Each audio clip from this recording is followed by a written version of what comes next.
तो आज के वीडियो में हम लोग बात करने वाले हैं एनआईओएस डीएलएड की लेटेस्ट अपडेट को लेकर। काफ़ी छात्रों के मैसेज के माध्यम से लगातार प्रश्न पूछे जा रहे हैं कि क्या सर जो ट्रांसफ़र पिटीशन को लेकर सुप्रीम कोर्ट में केस दर्ज हुआ था उसका जो लिस्ट किया गया है, क्या अब उसमें कोई पॉजिटिव रिस्पॉन्स देखने को मिल रहा है या नहीं। सुप्रीम कोर्ट की तरफ से क्या आदेश जारी हुए हैं एनआईओएस डीएलएड केस को लेकर, क्या एनआईओएस डीएलएड केस में जो जीत है वो मिलेगी या नहीं मिलेगी, इसको लेकर छात्र काफ़ी कन्फ्यूजन में थे।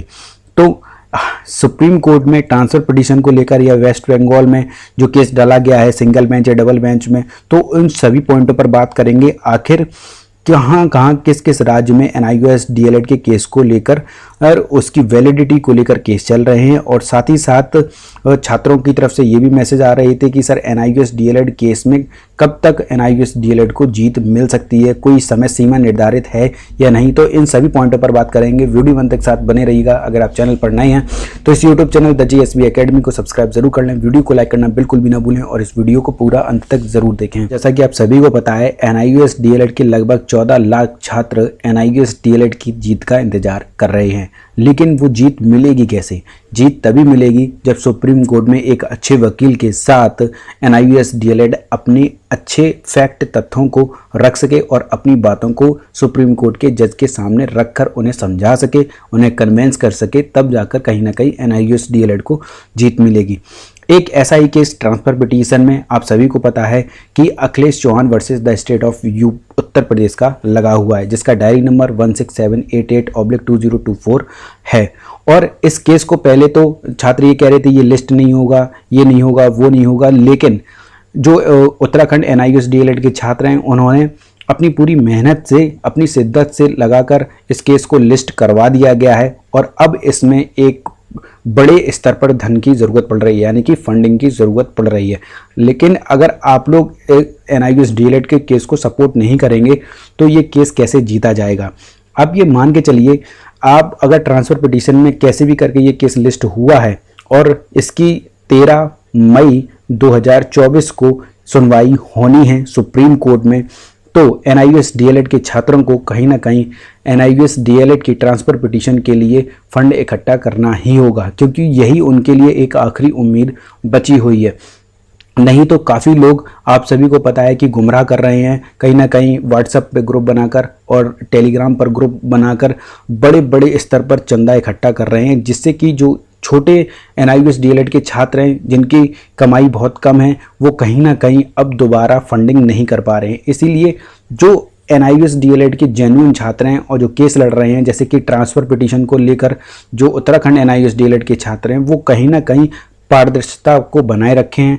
आप उन पर भरोसा ज़रूर करें, जिससे कि वो एनआईओएस डीएलएड के 14 लाख छात्रों को जीत दिला सकें। इस पर पिटीशन में जब भी सुनवाई होगी, इसके केस को जो लिस्ट किया गया है 13 मई 2024 को, उसके लिए एक बड़े वकील की ज़रूरत है, जिससे कि वो अपने एनआईओएस डीएलएड के पक्षों को अच्छे से रख सके। जैसा कि पिछले सुप्रीम कोर्ट में जब केस चला था, तब एनआईओएस डीएलएड के वकील ने अपने पक्ष को अच्छे से ना रख पाने का कारण ही यही है कि एनआईओएस डीएलएड आज जीता हुआ केस को लेकर अपनी कहीं ना कहीं सफ़र कर रहा है और परेशान हो रहा है। एनआईओएस डीएलएड के 14 लाख जो छात्र हैं वो कहीं ना कहीं इस बात को लेकर सफ़र कर रहे हैं। एक अच्छे वकील का ना होना ही एनआईओएस डीएलएड की अभी तक हार का कारण बना हुआ है।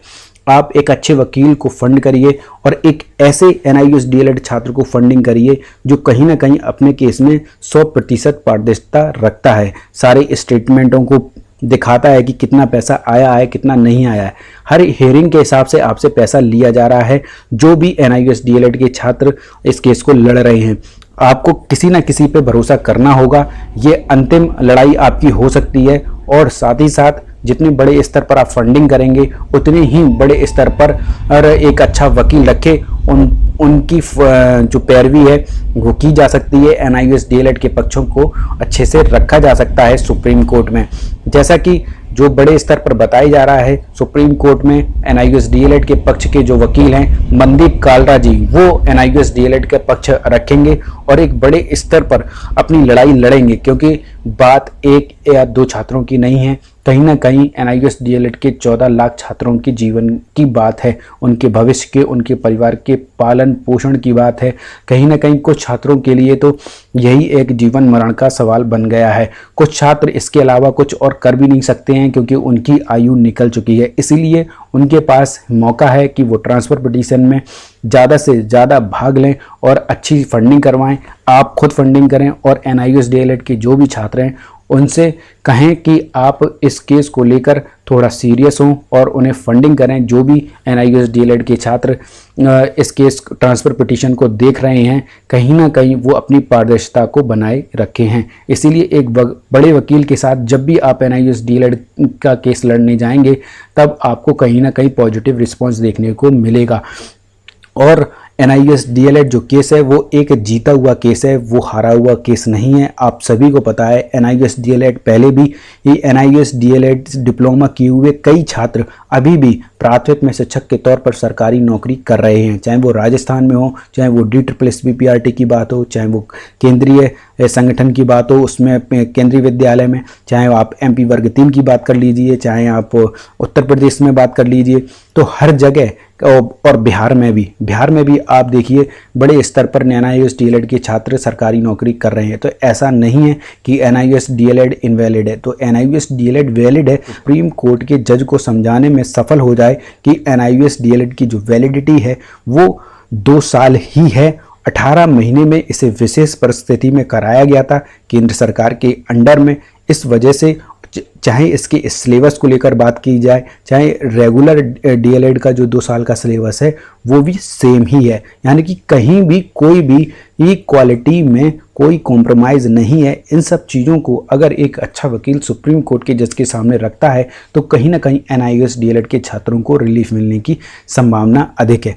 इसलिए आप बढ़ चढ़ कर आप उन NIOS DLED की प्रदेश सदर ट्रांसफ़र पिटीशन में जो केस लगा हुआ है 13 मई को इसकी सुनवाई होनी है, कहीं ना कहीं फंडिंग की कमी बताई जा रही है। इसीलिए आप सभी लोगों से अनुरोध है कि ट्रांसफ़र पिटीशन के लिए आप अच्छे से फंडिंग करें, जिससे कि आप NIOS DLED के छात्र जो अंतिम मौका है वो आप जीत सकें। NIOS DLED को लेकर अगर कोई और लेटेस्ट अपडेट निकल कर आती है तो आपको इस YouTube channel the GSB academy के माध्यम से सबसे पहले प्रोवाइड कराई जाएगी। इसीलिए आप द GSB एकेडमी के YouTube चैनल को सब्सक्राइब ज़रूर कर लें। अभी कभी वीडियो को लाइक करना बिल्कुल भी ना भूलें और इस वीडियो को ज़्यादा से ज़्यादा अपने सभी NIOS DLED के WhatsApp ग्रुप में और टेलीग्राम ग्रुप में शेयर जरूर कर दें। अगर आपकी कोई क्वेरी हो NIOS DLED के रिगार्डिंग तो आप नीचे कमेंट बॉक्स में कमेंट करके हमसे पूछ सकते हैं। वीडियो को लाइक भी करें।